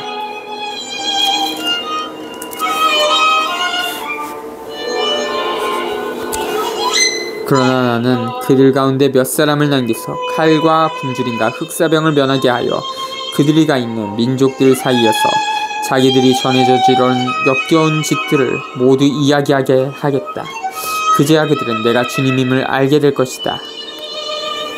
공포에 떨며 먹고 마시는 상징의 행동. 주님의 말씀이 나에게 내렸다. 사람의 아들아, 너는 떨면서 빵을 먹고 불안과 걱정에 쌓여 물을 마셔라. 그리고 이 땅의 백성에게 말하여라. 주 하나님이 이스라엘 땅에 사는 예루살렘 주민들에게 이렇게 말한다. 그들은 걱정에 쌓여 빵을 먹고 놀라움에 쌓여 물을 마실 것이다. 모든 주민이 저지른 폭행으로 이 땅은 풍요가 사라지고 황폐해질 것이기 때문이다. 사람들이 살던 성읍들은 폐허가 되고 땅은 황무지가 될 것이다. 그제야 너희는 내가 주님임을 알게 될 것이다. 예언자의 환시와 속담. 주님의 말씀이 나에게 내렸다. 사람의 아들아, 세월은 흐르는데 환시는 모두 그대로 지나간다 하며 너희가 이스라엘 땅을 두고 말하는 속담은 어찌 된 일이냐. 그러므로 그들에게 말하여라. 주 하느님이 이렇게 말한다. 나는 이 속담을 없애버려 이스라엘에서 다시는 이 속담을 말하지 못하게 하겠다. 그리고 그들에게 이렇게 일러라. 환시가 이루어질 날들이 가까웠다. 이스라엘 집안에 다시는 어떠한 거짓 환시도 아첨하는 정죄도 없을 것이다. 나 주님은 할 말을 하고 그 말은 더 이상 지체하지 않고 그대로 이루어진다. 이 반항의 집안아, 나는 너희가 살아있는 동안에 말을 하고 그대로 실천한다. 주 하느님의 말이다. 주님의 말씀이 또 나에게 내렸다. 사람의 아들아, 이스라엘 집안이 그가 보는 환시는 먼 훗날을 위한 것이고 그는 먼 앞날을 위해 예언할 따름이다 하고 말한다. 그러므로 너는 그들에게 말하여라. 주 하느님이 이렇게 말한다. 내 말은 어떤 것이든 더 이상 지체하지 않는다. 내가 말하는 것은 그대로 이루어진다. 주 하나님의 말이다. 21에서 28절. 예언자는 상황을 분석할 줄 아는 사람이다. 불의한 사회가 걸어가는 길이 가져올 수 있는 재앙의 결과가 가려낼 줄 아는 사람이다. 예언자가 하는 말은 사회가 반응을 보여 재앙을 피하도록 하려는 권고이자 경고다. 그런데도 사회의 일반적인 반응은 부정적이다. 백성은 안일에 빠져있고 권력자들과 당국자들은 예언자의 말을 무시하고 믿지 않으며 백성을 속이고 문제가 이미 풀려가고 있다고 말한다.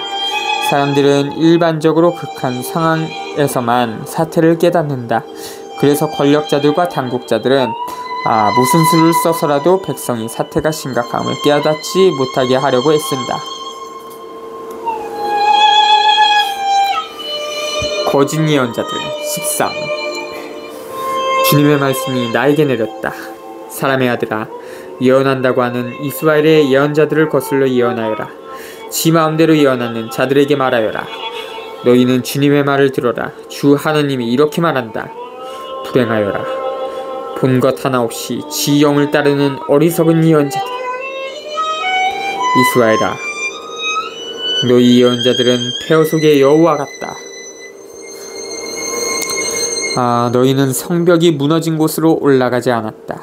주님의 날에 전쟁이 벌어졌을 때 굳게 서 있을 수 있도록 이스라엘 집안을 위하여 성벽을 보수하지도 않았다. 그들은 거짓 환시를 보고 속임수 예언을 하며 주님이 보내지도 않았는데 주님의 말이라고 하면서 그 말이 이루어지기를 기다린다. 너희는 거짓 환시를 보고 속임수 전개를 말하지 않았느냐. 그러면서도 주님의 말이라고 하는데 나는 말한 적이 없다. 그러므로 주 하나님이 이렇게 말한다. 너희가 거짓을 이야기하고 속임수 환시를 보았으므로 나는 너희를 대적하겠다. 주 하나님의 말이다. 거짓 환시를 보고 속임수 전개를 말하는 예언자들에게 나는 손을 대겠다. 그들은 내 백성의 모임에 들지 못하고 이스라엘 집안의 명단에 오르지도 못하며 이스라엘 땅으로 들어가지도 못할 것이다. 그제야 너희는 내가 주 하나님임을 알게 될 것이다. 정령 평화가 없는데도 그들은 평화롭다고 말하면서 내 백성을 잘못 이끌었다. 그들은 내 백성이 담을 쌓으면 회칠이나 하는 자들이다. 그러므로 너는 회칠하는 자들에게 담이 무너질 것이라고 말하여라. 비가 쏟아지고 큰 우박들이 떨어지며 폭풍이 일어날 것이다. 그러면 벽이 무너질 때에 너희가 취한 회는 어디에 있느냐고 사람들이 비난하지 않겠느냐. 그러므로 주 하느님이 말한다. 내가 분노하여 폭풍을 일으키고 진노하여 비를 쏟으며 분노하여 큰 우박을 내리며 그 벽을 허물어뜨리겠다.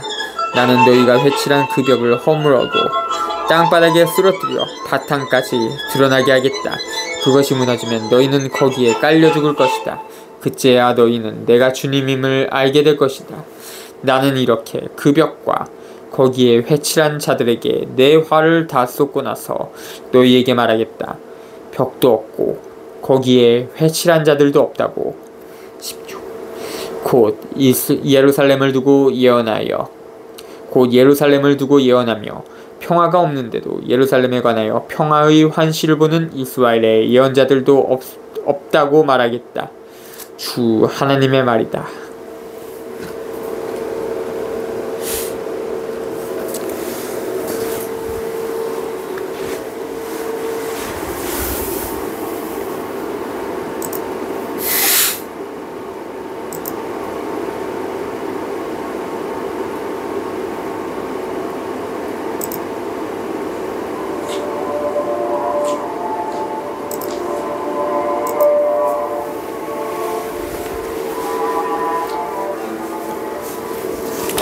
아, 21절부터 28절. 예언자는 상황을 분석할 줄 아는 사람이다. 불의한 사회가 걸어가는 길이 가져올 수 있는 재앙의 결과를 가려낼 줄 아는 사람이다. 예언자가 하는 말은 사회가 반응을 보여 재앙을 피하도록 하려는 권고이자 경고다. 읽었대. 13장 1절부터 16절. 거짓 예언자들은 자기네 이익을 목적으로 활동하고 백성의 공동선을 감싸지 않은 자들이다. 그들은 자기네가 바라는 것을 얻기 위해서는 물불을 가리지 않지만 백성을 위해서는 아무것도 하지 않는다. 더구나 백성이 자기네 자신을 보호하려고 무슨 창의적인 노력을 할라치면 평화와 질서를 내세워 그 노력을 맥 빠지게 하고 헛수고로 만들며 막으려고 기를 쓴다. 그리고 백성이 앞장서 이룩한 공적까지 가로채려 한다. 17에서 23절 하느님의 말씀은 여자들을 따돌리지 않는다. 사실상 이스라엘에서 우리는 미리암, 드보라 등 여러 예언녀와 환시를 보는 여자를 만난다.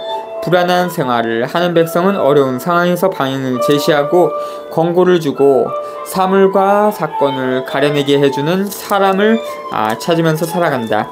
이때 사기꾼들이 등장한다. 이들은 그런 상황에서 매우 교활하게 자기네 이익을 챙기고 백성의 믿음과 종교심을 서슴없이 가로챌 줄 안다.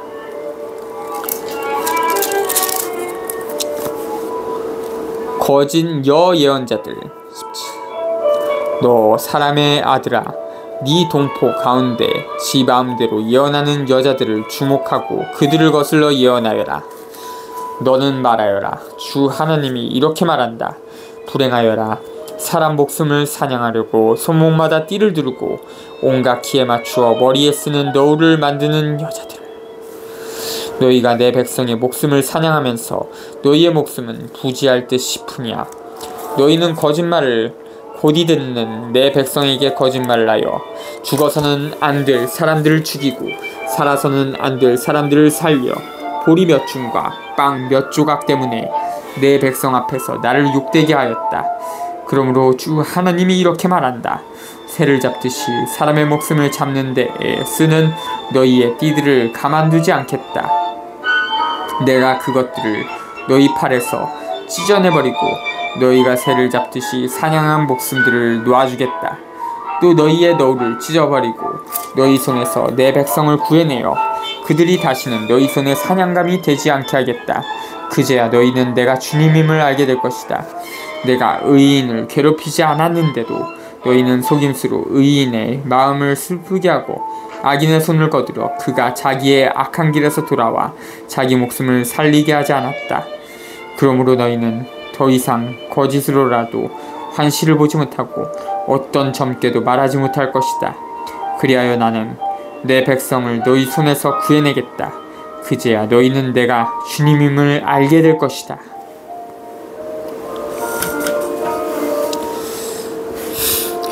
우상 숭배자들을 단죄하시다. 14. 이스라엘의 원로 몇 사람이 나에게 와서 내 앞에 앉았다. 그때 주님의 말씀이 나에게 내렸다. 사람의 아들아, 이 사람들은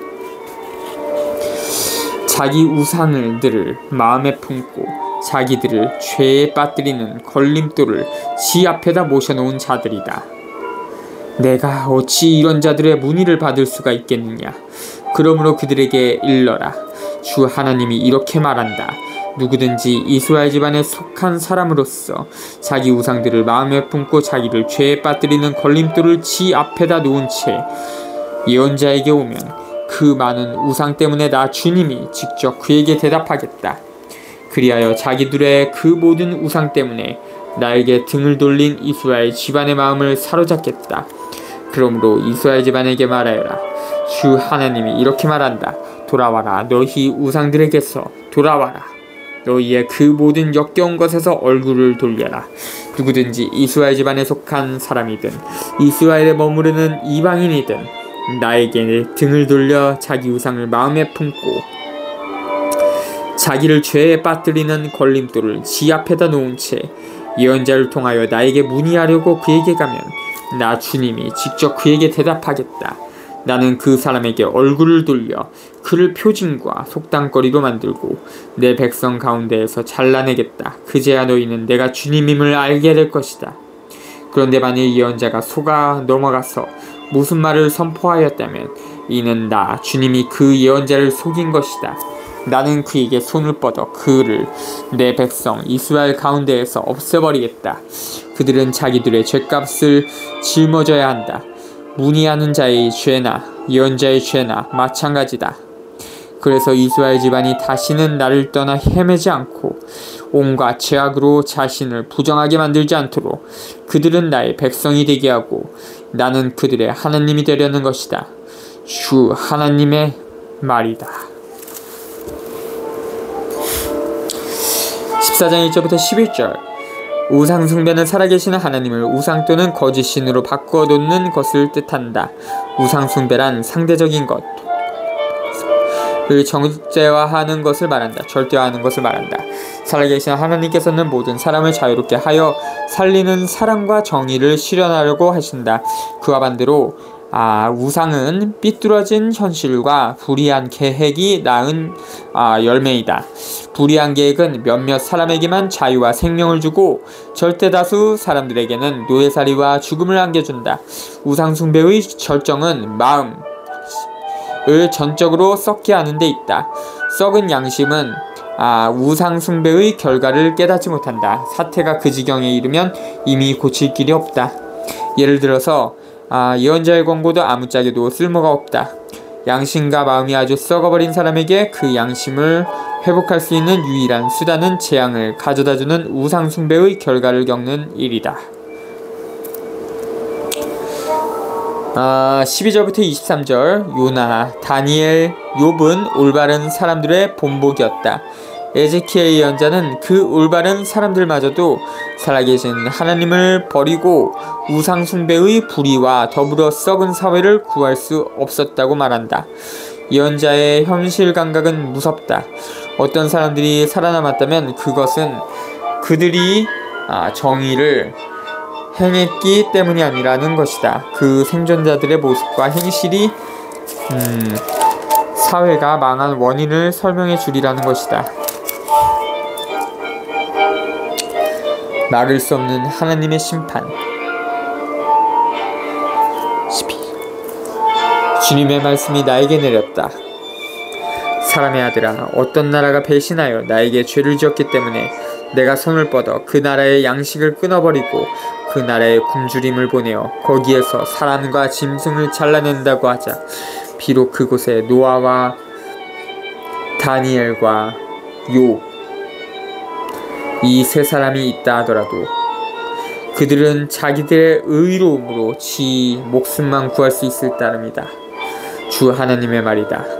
또 내가 그 나라에 사나운 짐승들을 돌아다니게 하여 그것들이 아이들을 앗아가고 그 짐승들이 무서워 지나다니는 사람들이 없어서 그 나라가 황무지가 된다고 하자. 비록 거기에 그 세 사람이 있다 하더라도 내가 살아있는 한 그들은 아들도 딸도 구하지 못할 것이다. 주 하나님의 말이다.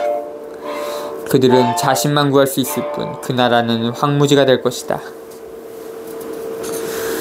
또 내가 그 나라에 칼을 끌어들인 다음 가라 너는 이 나라를 돌아다녀라 하고 명령하여 내가 그곳에서 사람과 짐승을 잘라낸다고 하자 거기에 그 세 사람이 있다 하더라도 내가 살아있는 한 그들은 아들도 딸도 구하지 못할 것이다. 주 하나님의 말이다. 그들 자신만 구제될 수 있을 따름이다. 또 내가 그 나라에 흑사병을 보내어 피로써 내 화를 그 나라에 쏟아 사람과 짐승을 잘라낸다고 하자 거기에 노아와 다니엘과 욥이 있다 하더라도 내가 살아있는 한 그들은 아들도 딸도 구하지 못할 것이다. 주 하나님의 말이다. 그들은 자신들의 의로움으로 지 목숨만 구할 수 있을 따름이다. 주 하나님이 이렇게 말한다. 그러니 내가 예루살렘에 4가지 해로운 심판 곧 칼과 굶주림과 사나운 짐승들과 흑사병을 보내어 사람과 짐승을 잘라낼 때에는 어떻게 되겠느냐. 그러나 그 안에 살아남은 자들이 있어서 아들 딸들을 데리고 나올 것이다. 그들이 너희에게로 나온다. 그렇게 되면 너희는 그들이 걸어온 길과 행실을 보고 내가 예루살렘에 끌어들인 재앙 곧 내가 그곳에 끌어들인 모든 것에 대하여 위로를 받을 것이다. 너희가 그들이 걸어온 길과 행실을 보게 될 때 그들이 너희를 위로할 것이다. 그제야 너희는 내가 예루살렘에 한 모든 일이 공연한 것이 아님을 알게 될 것이다. 주 하나님의 말이다. 쓸모없는 포도나무 같은 예루살렘. 15. 주님의 말씀이 나에게 내렸다. 사람의 아들아, 포도나무가 다른 어떤 나무보다 숲의 나무들 사이에 있는 덩굴보다 나은 게 무엇이냐? 거기에서 무엇을 만들 제목이 나오겠느냐? 아니면 무엇이라도 걸어둘 못을 만들 수 있겠느냐? 봐라, 그것은 땔감으로 불에 들어간다. 양쪽 끝은 불에 타버리고 가운데는 글을 넣었으니 그것을 무엇에 쓰겠느냐? 그것이 옹글 때에도 무엇 하나 만들 수 없었는데 하물며 불에 타고 글을 넣었으니 무엇을 만들 수 있겠느냐? 그러므로 주 하나님이 말한다. 숲의 나무들 사이에 있는 포도나무를 땔감으로 불에 집어넣듯이 내가 예루살렘 주민들도 그렇게 하리라. 나는 그들에게서 얼굴을 돌리리라. 그들이 불에서 빠져나온다 해도 불이 다시 그들을 삼켜버리리라. 이렇게 내가 그들에게 얼굴을 돌릴 때에야 너희는 내가 주님임을 알게 되리라. 그들이 배신을 하였기에 나는 그 땅을 황무지게 되게 하리라. 주 하나님의 말이다. 15장 1절부터 8절. 포도나무의 가치는 오직 그 포도 열매에 있다. 포도나무는 사랑과 정의의 열매를 맺으라고 부르심을 받은 하나님의 백성을 상징한다. 만일 하나님의 백성이 사랑과 정의를 실천하지 않으면 아무 쓸모가 없을 것이다. 사랑과 정의의 실천만이 하나님의 백성임을 보여주는 증명서다.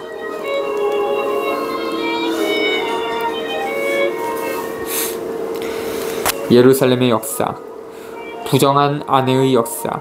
16. 주님의 말씀이 나에게 내렸다. 사람의 아들아, 예루살렘에게 자기가 저지른 역겨운 짓들을 알려주어라. 너희는 말하여라. 주 하나님이 예루살렘에게 이렇게 말한다. 너의 혈통과 태생으로 말하자면 너는 가나안 땅 출신이다. 너의 아버지는 아모리 남자고 너희 어머니는 히타이트 여자다. 네가 태어난 일을 말하자면 네가 나던 날 아무도 네 탯줄을 잘라주지 않고 물로 네 몸을 깨끗이 씻어주지 않았으며 아무도 네 몸을 소금으로 문질러주지 않고 포대기로 싸주지 않았다. 너를 애처롭게 봐서 동정심으로 이런 일을 하나라도 해주는 이가 없었다. 오히려 네가 나던 날 너를 싫어하여 들판에 던져버렸다. 그때 내가 네 곁을 지나가다가 피투성이로 버둥거리는 너를 봤다. 그래서 내가 피투성이로 누워있는 너에게 살아남아라 하고 말하였다. 그러고 나서 너를 들의 풀처럼 자라게 하였더니 네가 크게 자라서 꽃다운 나이에 이르렀다. 젖가슴은 또렷이 드러나고 털도 다 자랐다. 그러나 너는 아직도 벌거벗은 알몸뚱이였다. 그때 내가 다시 네 곁을 지나가다가 보니 너는 사랑의 때에 이르러 있었다. 그래서 내가 옷자락을 펼쳐 네 알몸을 덮어줬다. 나는 너에게 맹세하고 너와 계약을 맺었다. 주 하나님의 말이다. 그리하여 너는 나의 사람이 되었다. 나는 너를 물로 씻어주고 네 몸에 묻은 피를 닦고 기름을 발라줬다. 수놓은 옷을 입히고 돌고래 가죽신을 신겨줬고 아마포 띠를 메어주고 비단으로 너를 덮어주었으며 장신구로 치장해주었다. 두 팔에는 팔찌를, 목에는 목걸이를 걸어주고 코에는 코걸이를, 두 귀에는 귀걸이를 달아줬으며 머리에는 화려한 면류관을 씌워줬다. 이렇게 너는 금과 은으로 치장하고 아마포 옷과 비단 옷과 수놓은 옷을 입고서 고운 곡식가루 음식과 꿀과 기름을 먹었다. 너는 더욱더 아름다워져 왕비 자리에까지 오르게 되었다. 14. 네 아름다움 때문에 너의 명성이 민족들에게 퍼져나갔다. 내가 너에게 베푼 영화로 네 아름다움이 완전하였던 것이다. 주 하나님의 말이다. 16장 1절부터 14절 16장에서 에제키엘은 예루살렘의 역사를 상징적으로 묘사한다. 이 구절들에서 예언자는 예루살렘의 기원과 절정을 묘사한다. 원래 비천한 이방인 지역이었던 예루살렘이 다윗 시대에 이스라엘 나라 전체의 수도가 되었다. 이런 모양으로 예루살렘은 하나님께서 당신 백성과 맺어주시는 계약의 구체적인 상징이 되었던 것이다. 15에서 34절 예루살렘은 주님께서 사랑하시는 신부다. 그러나 예루살렘은 간음을 하고 창녀가 된다. 주님과 주님의 계획을 저버린다. 다른 나라들과 동맹을 맺고 그 나라들의 계획을 따른다. 이스라엘은 하나님의 계획에서 태어났다. 모든 사람이 자유롭게 살 수 있는 평등사회를 이루라고 생겨났다. 그런데도 예루살렘에 앉아있는 통치자들은 백성의 소명을 썩게 했다. 그들은 자기네 권력과 특권을 지키기 위하여 다른 나라들이 정치적으로 돌아주기를 원했다. 그러다가 많은 조공을 물게 되었고 이방인의 인형과 관습을 받아들여야 했다. 이렇게 그 대가는 지독한 것이었다. 그리고 그 대가를 치른 것은 백성이었다. 백성은 자기네 이상을 입고 자유를 도둑맞고 생명을 빼앗겼다.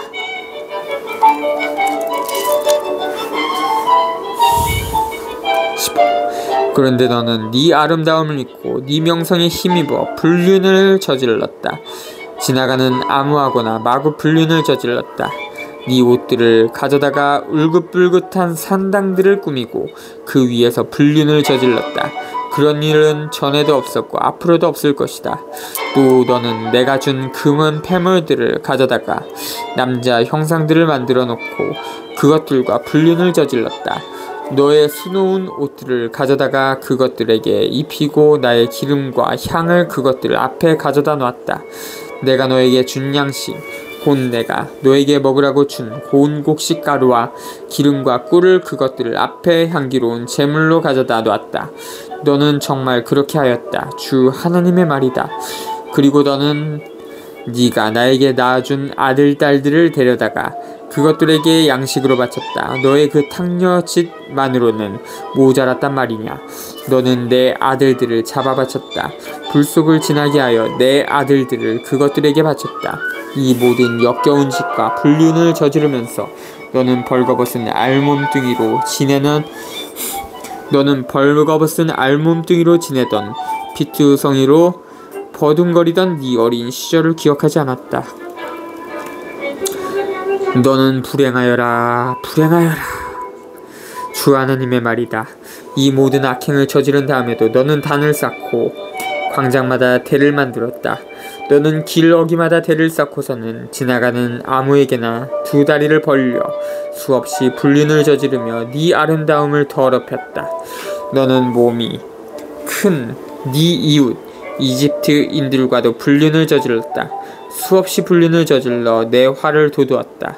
그래서 내가 너에게 손을 뻗어 네 몫을 줄이고 너를 미워하는 필리스티아 여자들의 뜻에 너를 맡겨버렸다.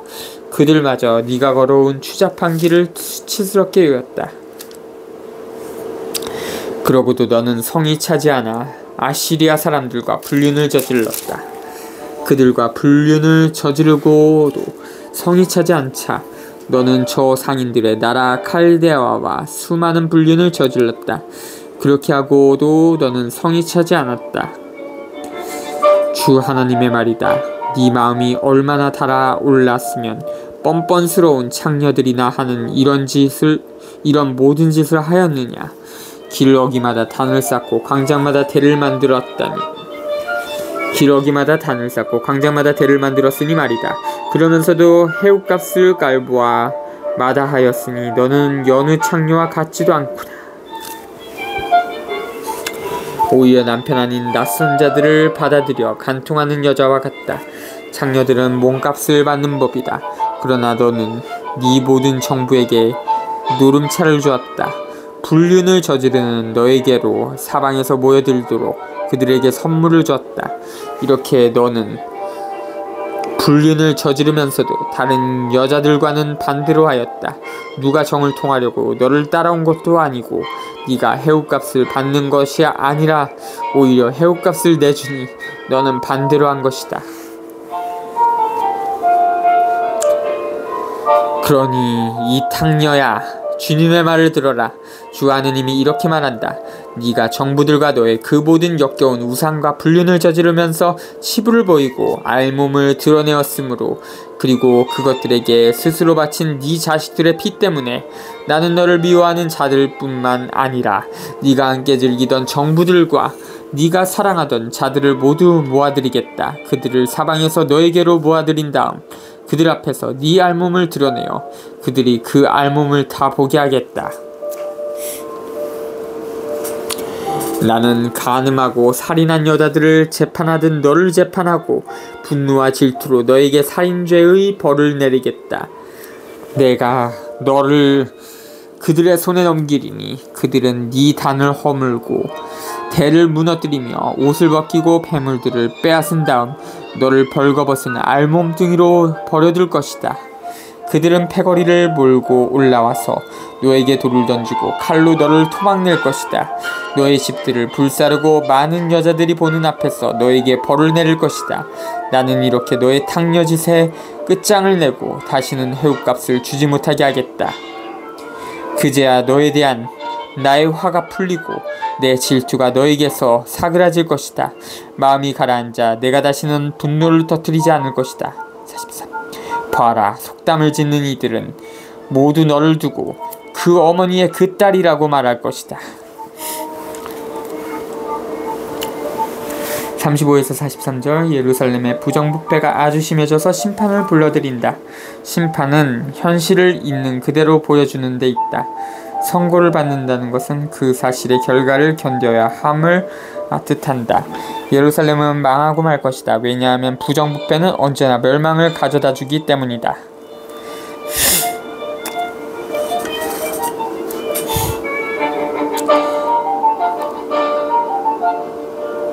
44. 네가 어린 시절을 기억하지 않고 이 모든 것으로 나를 화나게 하였으니 내가 어찌 네가 걸어온 길을 네 머리 위로 대갚지 않을 수 있겠느냐. 주 하나님의 말이다. 너는 네 모든 역겨운 짓에다가 이 추잡한 짓마저 저지르지 않았느냐.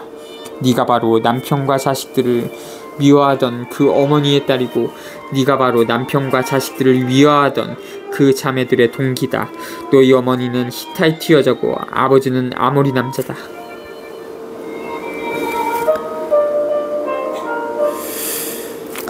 그리고 네 언니는 자기 딸들을 데리고 네 왼쪽에 살던 사마리아이고 동생은 자기 딸들을 데리고 네 오른쪽에 살던 소돔이다.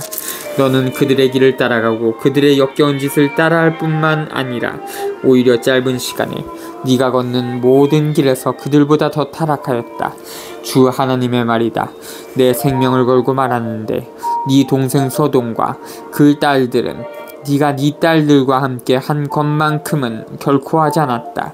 네 동생 소돔의 죄악은 이러하다. 소돔과 그 딸들은 교만을 부리며 풍부한 양식을 가지고 걱정 없이 안락하게 살면서도 가련한 이들과 가난한 이들의 손을 거들어 주지 않았다. 그들은 거만을 떨며 내 눈앞에서 역겨운 짓을 저질렀다. 그래서 나는 네가 본 것처럼 그들을 없애버렸다.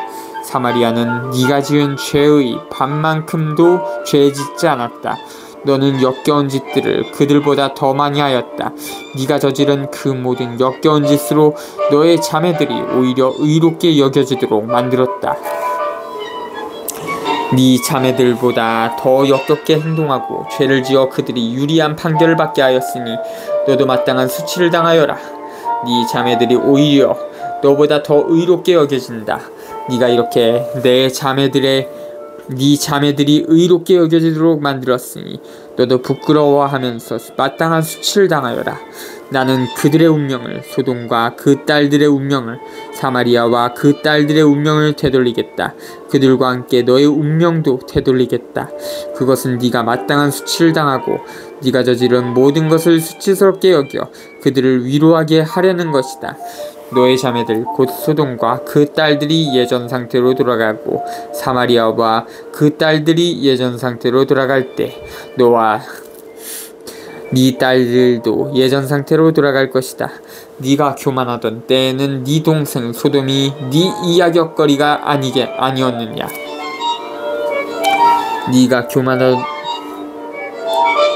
네가 교만하던 때에는 네 동생 소돔이 네 이야깃거리가 아니었느냐. 그러나 그것은 네 악행이 드러나기 전의 일이다. 이제는 네가 아람의 딸들과 그 모든 이웃과 필리스티아 딸들 곧 사방에서 너를 비웃는 자들의 놀림감이 되었다. 58. 네가 저지른 그 추잡한 짓과 역겨운 짓의 결과를 너는 짊어져야 한다. 주님의 말이다. 44에서 58절. 소돔은 온통 썩은 도시의 표본이다.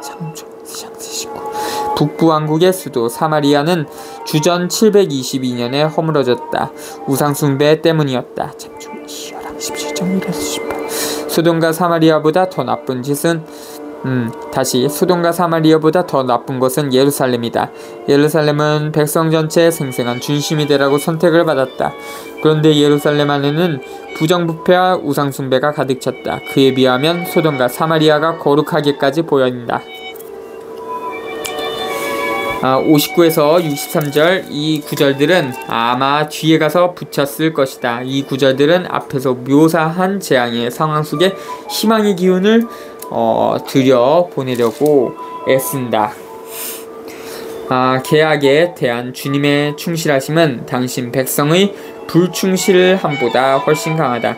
주님의 용서는 백성으로 하여금 스스로 충실치 못함을 깨달아 회개하고 계약으로 돌아오게 한다.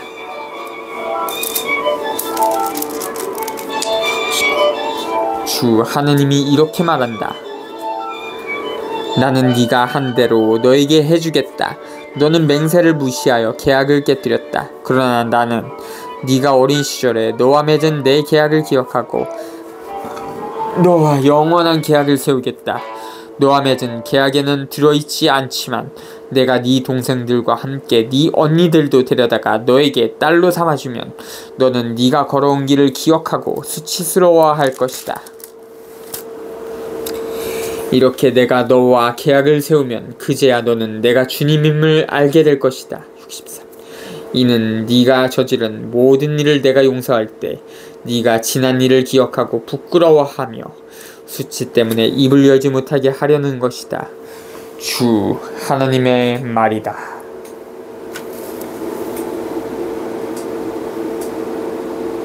자주